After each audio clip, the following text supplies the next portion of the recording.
Beginning. A signal in the void. Idris Kane had spent a lifetime exploring the stars, charting distant colonies, and negotiating with species that ranged from the curious to the hostile. Yet nothing had prepared him for the faint, irregular signal he picked up while passing through the Zeta Orionis sector. At first glance, it was nothing, just static and intermittent energy pulses.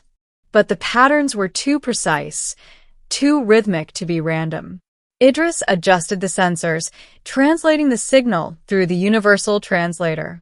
What emerged was a call for help, a plea encoded in a language he didn't recognize, but one that carried an unmistakable sense of urgency and desperation.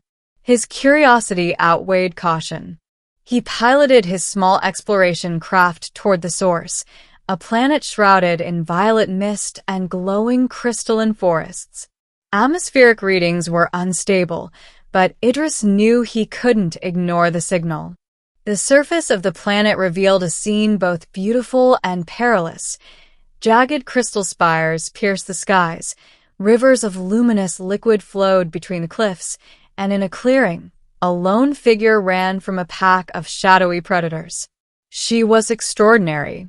Her skin shimmered with a soft, metallic hue, shifting between silver and pale blue. Her eyes glimmered violet with flecks of gold, and her hair floated as though weightless, reflecting the planet's ambient glow. Despite her beauty, there was fear in her movements, a vulnerability that tugged at Idris's instincts. Without hesitation, he fired the ship's energy net, creating a barrier that scattered the predators. The girl froze, wide-eyed, her gaze fixed on him. I'm here to help, Idris called out, stepping forward carefully. Her voice trembled as she replied, her words unintelligible yet heavy with emotion. Even without understanding, Idris felt the weight of her gratitude and fear. He extended a hand. Come with me. You'll be safe. After a tense pause, she took it, and Idris guided her aboard his ship. Little did he know, this act of rescue would alter the course of both their lives. Middle, discovering each other. Her name was Lyra. She belonged to the Vaelari, a reclusive alien race known for their psychic abilities, long lifespans, and rigid societal codes. Most Vaelari avoided humans, considering them impulsive, reckless, and unpredictable. Lyra's choice to trust Idris marked him as extraordinary. The journey back to the nearest Vaelari settlement was tense. Lyra remained quiet, observing everything, his gestures, his tone, even the small vibrations of his ship. Idris tried communicating, speaking slowly, pointing to objects, and using gestures. Eventually, they developed a method of understanding that transcended language. Subtle cues, energy pulses from her body, and a rhythm in his responses. By the time they reached the settlement, Idris had begun to understand her culture. The Vaelari were deeply attuned to energy, both environmental and emotional. Their communities were built on mutual understanding, psychic resonance, and respect for the natural flow of life. Humans, in contrast, often disrupted this balance, which explained their initial wariness. Lyra guided him to the central crystal spire, where the elders awaited. Idris could sense their scrutiny. They were evaluating him, weighing whether his presence posed a risk. His human form, while physically unimposing, radiated a confidence and steadiness that Lyra had come to trust. The claim. Standing before the elders, Lyra did something unexpected. Her violet eyes locked onto Idris's. She raised her hand, and the room fell silent. This human, she began in the Vaelari tongue, her voice trembling yet resolute, is my partner.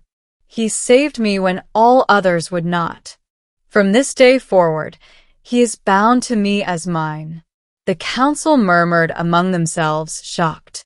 A human declared as a Vaelari partner? Such a thing had never happened. Idris froze, unsure how to respond. Finally, he bowed respectfully. "I am honored," he said, feeling the weight of her words and the gravity of the moment. Lyra's eyes softened. "You need not speak. Your actions have already proven your worth." At that moment, Idris realized the depth of the bond forming between them.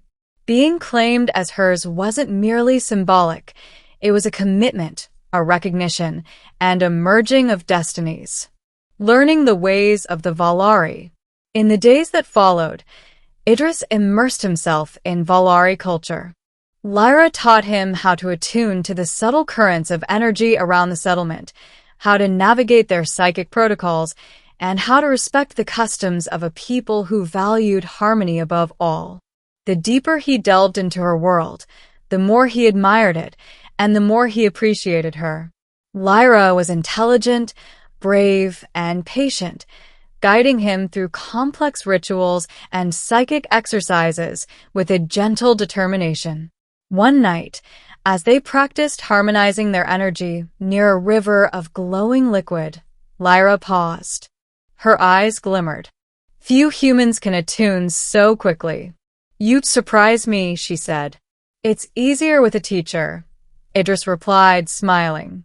"And perhaps because I wanted to understand you."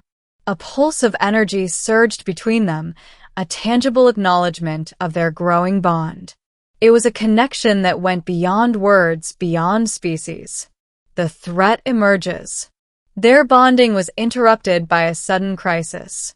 Sensors detected an unstable energy storm approaching the settlement, a rift in the space-time continuum, threatening to collapse into a catastrophic wave. The Vaelari relied on precise energy manipulation to maintain their settlements.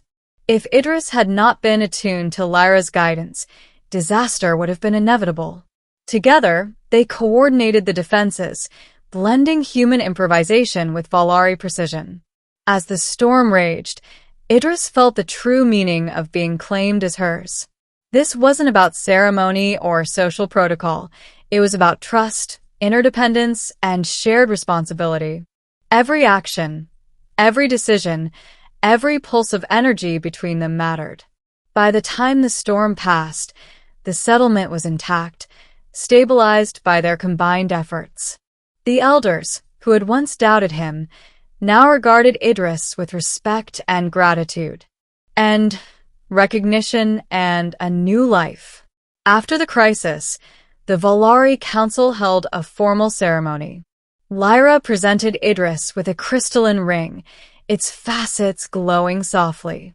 He accepted it, feeling warmth and connection radiate from her touch. "You are mine, Idris Kane," Lyra declared, her voice steady and full of emotion. "As I am yours, from this day forward." Idris bowed, feeling the weight of her words. "I will honor this bond.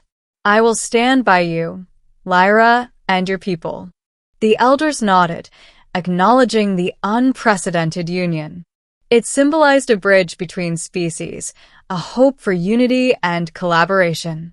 That evening, Idris and Lyra stood atop the central spire, overlooking the crystalline city bathed in the light of twin moons. "You've changed my life," Idris said softly. "And you've changed mine," Lyra replied. Their hands clasped, energy flowing between them, solidifying their bond. The galaxy stretched before them, unexplored, dangerous, yet full of promise. Together, they would face new worlds, cosmic threats, and challenges they could never have imagined alone. Being claimed as hers was not merely a title. It was a partnership, a responsibility, and the beginning of a journey that would transcend stars, species, and destinies.